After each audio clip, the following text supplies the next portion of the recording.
नमस्कार दोस्तों, हमारे YouTube channel star study point में आप लोगों का स्वागत है। तो चलिए आज हम लोग सीटेट जुलाई 2024 के लिए जो है भाषा यानी हिंदी से जो है कुछ प्रश्नों को हल करेंगे, जिसमें हम अध्याय हमारा 4 होगा। 4 में जो है हमारा होगा कि भाषा अधिगम में व्याकरण की भूमिका। तो चलिए हम देखते हैं भाषा अधिगम में व्याकरण की क्या भूमिका होती है। तो हमारा पहला प्रश्न है कि छात्र व्याकरण के माध्यम से करना सीखते हैं, डैश करना सीखते हैं। तो यहाँ खाली स्थान है, खाली स्थान में क्या भरा जाएगा? तो ऑप्शन 1 है ध्वनियों का शुद्ध उच्चारण, 2 है विराम चिन्हों का शुद्ध प्रयोग,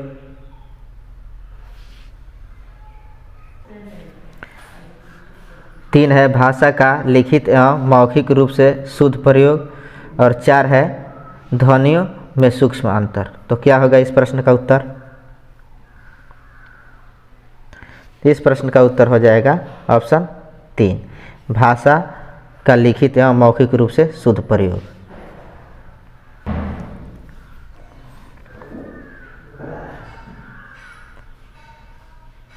प्रश्न 2 है भाषा की शिक्षिका होने के नाते व्याकरण पढ़ाते हुए आपका उद्देश्य होगा।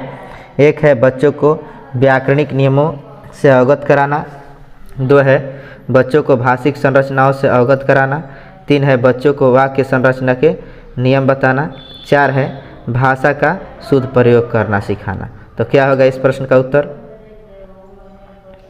इस प्रश्न का उत्तर हो जाएगा ऑप्शन जो है 4, भाषा का शुद्ध प्रयोग करना सिखाना। प्रश्न 3 है निगमन विधि है। तो 1 है नियम बताकर उदाहरण देना, 2 है उदाहरण देकर नियम समझाना, 3 है भाषा का अनुकरण करने की विधि, 4 है बिना उदाहरण दिए भाषा सिखाना। तो क्या होगा इस प्रश्न का उत्तर? तो इस प्रश्न का उत्तर हो जाएगा ऑप्शन 1, नियम बताकर उदाहरण देना। प्रश्न 4 है 5वीं कक्षा की अध्यापिका छात्रों को व्याकरण पढ़ाने के लिए प्रसिद्ध लेखकों की पुस्तकें पढ़ाती है। वह व्याकरण पढ़ाने के लिए किस विधि का प्रयोग कर रही है? तो क्या होगा? यहाँ ऑप्शन 1 है आगमन विधि, 2 है भाषा संसर्ग विधि, 3 है समवाय विधि, 4 है सहसंबंध विधि। तो क्या होगा इस प्रश्न का उत्तर? इस प्रश्न का उत्तर हो जाएगा ऑप्शन 2, भाषा संसर्ग विधि। ठीक है। 5 नंबर प्रश्न है आगमन विधि द्वारा व्याकरण पढ़ाने में कौन से शिक्षण सूत्र कार्य करता है?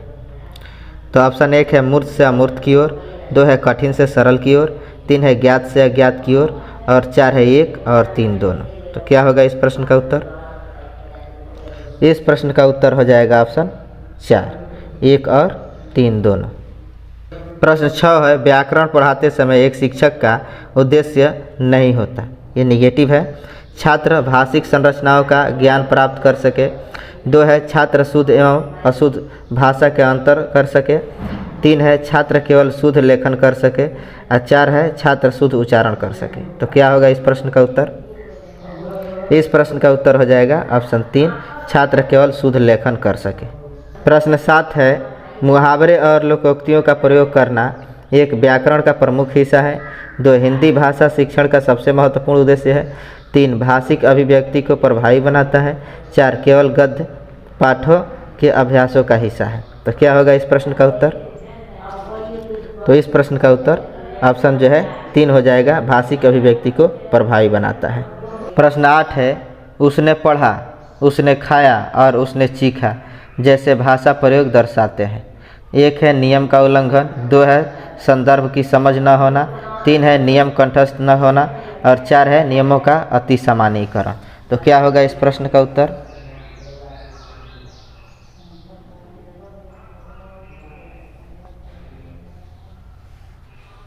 इस प्रश्न का उत्तर हो जाएगा ऑप्शन 4, नियमों का अति सामान्यीकरण।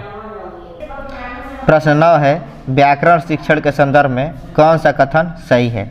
1 है व्याकरण शिक्षण के लिए समय सारणी में अलग से कलांशों की व्यवस्था होनी चाहिए, 2 है भाषा प्रयोग की अपेक्षा भाषा नियमों को ही महत्व देना चाहिए, 3 है बच्चे परिवेश में उपलब्ध भाषिक प्रयोगों के आधार पर स्वयं भाषा के नियम बनाने की क्षमता रखते हैं। और 4 है व्याकरण शिक्षण अत्यंत आवश्यक है। तो क्या होगा इस प्रश्न का उत्तर? तो ऑप्शन 4 व्याकरण शिक्षण अत्यंत आवश्यक है। 10 नंबर प्रश्न है व्याकरण शिक्षण को सरस एवं रुचिकर बनाने के लिए निम्नलिखित में से कौन सा उपाय नहीं किया जा सकता? 1 है व्याकरण की पाठ्यचर्या छात्रों के स्त्रानुकूल बनाना। 2 है व्यवहारिक व्याकरण की शिक्षा भाषा संसर्ग विधि से देना। 3 है छात्रों को नियम व परिभाषाएं रटने के लिए प्रोत्साहित किया जाना। 4 है व्याकरण शिक्षण को दृश्य श्रव्य सामग्री के प्रयोग से रोचक बनाना। तो क्या होगा इसका उत्तर? तो इस प्रश्न का उत्तर हो जाएगा ऑप्शन जो है 3। ऑप्शन 3 छात्रों को नियम व परिभाषाएं रटने के लिए प्रोत्साहित करना। प्रश्न 11 है स्कूलों में प्रायः व्याकरण शिक्षण नीरस व अरुचिकर हो जाता है, इसका कारण क्या है? ऑप्शन 1 शिक्षकों को व्याकरण व पर्याप्त ज्ञान न होना। 2 अन्य विषयों के शिक्षण में किसी भाषा के व्याकरण का कोई योगदान नहीं होता। 3 है व्याकरण को सिखाने के लिए प्रायः पुस्तक प्रणाली का सहारा लिया जाता है। 4 है व्याकरण सीखने में छात्रों की कोई रुचि नहीं होती। तो क्या होगा इस प्रश्न का उत्तर? इस प्रश्न का उत्तर हो जाएगा ऑप्शन जो है 3। ऑप्शन 3 हो जाएगा व्याकरण को सिखाने के लिए प्रायः पुस्तक प्रणाली का सहारा लिया जाता है। प्रश्न 12 है मैंने चाट खाई और फिर मैं हंसी। शर्मिला का यह भाषा प्रयोग मुख्यतः किस ओर संकेत करता है? तो 1 है व्याकरणिक नियमों की जानकारी न होना। 2 नियमों का अति सामान्यीकरण। 3 भाषा प्रयोग में असावधानी। 4 भाषा की समझ न होना। तो क्या होगा इस प्रश्न का उत्तर?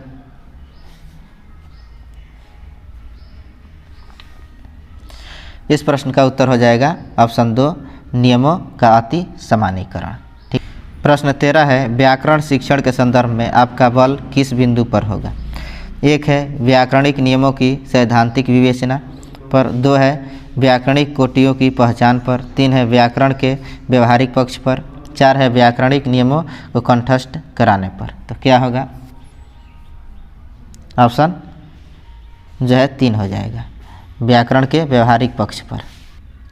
प्रश्न 14 है प्राथमिक कक्षाओं में खेल द्वारा शिक्षण विधि के अंतर्गत व्याकरण शिक्षण किस प्रकार बेहतर रहता है? तो 1 है रिक्त स्थानों की पूर्ति द्वारा। 2 है वस्तुनिष्ठ प्रश्नों के आधार पर। 3 है उच्च स्तरीय खेल प्रतियोगिता द्वारा। 4 है पाठ्य पुस्तक का अध्ययन करवाकर। तो क्या होगा इस प्रश्न का उत्तर? ऑप्शन 1 रिक्त स्थानों की पूर्ति द्वारा। प्रश्न 15 है मंदिरा पहली कक्षा में पढ़ती है और मुझे आम बहुत अच्छा लगता है, मैं थक गई आदि वाक्यों का प्रयोग करती है। मंदिरा ऑप्शन 1 लिंग वचन क्रिया आदि की दृष्टि से सर्वनाम का प्रयोग करना जानती है। 2 केवल सर्वनाम का ही प्रयोग जानती है। 3 केवल लिंग की दृष्टि से ही सर्वनाम का समुचित प्रयोग करना जरूरी है। 4 नंबर केवल मैं वाले वाक्य ही बोल सकती है। तो क्या होगा इस प्रश्न का उत्तर? इस प्रश्न का उत्तर हो जाएगा ऑप्शन जो है हमारा 1 लिंग वचन क्रिया आदि की दृष्टि से सर्वनाम का प्रयोग करना जानती है। ठीक है। अगला प्रश्न है भाषा के व्याकरण की समझ को ऑप्शन 1 केवल लघुत्तर प्रश्नों के माध्यम से आंका जाना चाहिए। 2 है निबंधात्मक प्रश्नों के माध्यम से आंका जाना चाहिए। 3 है संदर्भ पूर्वक प्रश्नों के माध्यम से आंका जाना चाहिए। 4 है केवल वस्तुनिष्ठ प्रश्नों के माध्यम से आंका जाना चाहिए। तो क्या होगा इस प्रश्न का उत्तर? ऑप्शन 3 जो है संदर्भ पूरक प्रश्नों के माध्यम से आंका जाना चाहिए। भाषा शिक्षण में खेल का महत्वपूर्ण स्थान है क्योंकि ऑप्शन 1 भाषा शिक्षक को कम श्रम करना पड़ता है। 2 है वे भाषा को विस्तार देते हैं। और 3 है खेल में आनंद आता है। 4 है खेल में शारीरिक विकास होता है। तो क्या हो जाएगा इस प्रश्न का उत्तर? इस प्रश्न का उत्तर हो जाएगा ऑप्शन जो है 2, ऑप्शन 2 है खेल भाषा को विस्तार देता है। ठीक है, खेल जो है भाषा को विस्तार देता है। अगला प्रश्न है व्याकरण शिक्षण की आगमन विधि की विशेषता है। 1 है पहले नियम बताना, 2 है पहले नियम का विश्लेषण करना, 3 है पहले मनोरंजन गतिविधियाँ कराना, 4 है पहले उदाहरण प्रस्तुत करना। तो क्या होगा इस प्रश्न का उत्तर? ऑप्शन 4, पहले उदाहरण प्रस्तुत करना। अगला प्रश्न है भाषा की कक्षा में भाषाई खेलों का आयोजन मुख्यतः ऑप्शन 1 भाषा सीखने की प्रक्रिया में स्वाभाविकता लाता है, 2 आकलन का काम करता है, 3 रोचकता और जोश लाता है, 4 है अध्यापक के काम को सरल बनाता है। तो क्या होगा इस प्रश्न का उत्तर? ऑप्शन 1 हो जाएगा, है ना, भाषा सीखने की प्रक्रिया में स्वाभाविकता लाता है। ऑप्शन 1 होगा इस प्रश्न का उत्तर। ठीक है। 20 नंबर प्रश्न है निम्नलिखित में से किसके अभाव में हम पढ़ नहीं सकते हैं। तो ये हमारा निगेटिव प्रश्न है। तो यहाँ जो दिया है लिपि से परिचय, 2 है 12 खड़ी से परिचय, 3 है वर्णमाला की क्रमबद्धता का ज्ञान और 4 है संयुक्ताक्षरों की पहचान। तो क्या होगा इस प्रश्न का उत्तर? ऑप्शन 1 जो है लिपि से परिचय। ठीक है। तो चलिए अब यह जो है इस वीडियो का हमारा अंतिम प्रश्न था। फिर हम मिलेंगे अगले वीडियो में इसी प्रकार के अगला एक्सरसाइज लेकर। ठीक है। तब आप जो है मेरे वीडियो को अच्छे से देखिए और लाइक कीजिए, सब्सक्राइब कीजिए, चैनल को शेयर कीजिए। ठीक ना। अपनी पढ़ाई भी पूर्ण रूप से अच्छी तरह से कीजिए कि आप जो है इस बार के सीटेट में जो है आपको सफलता मिले। ठीक है। तो अब हम चलते हैं। धन्यवाद।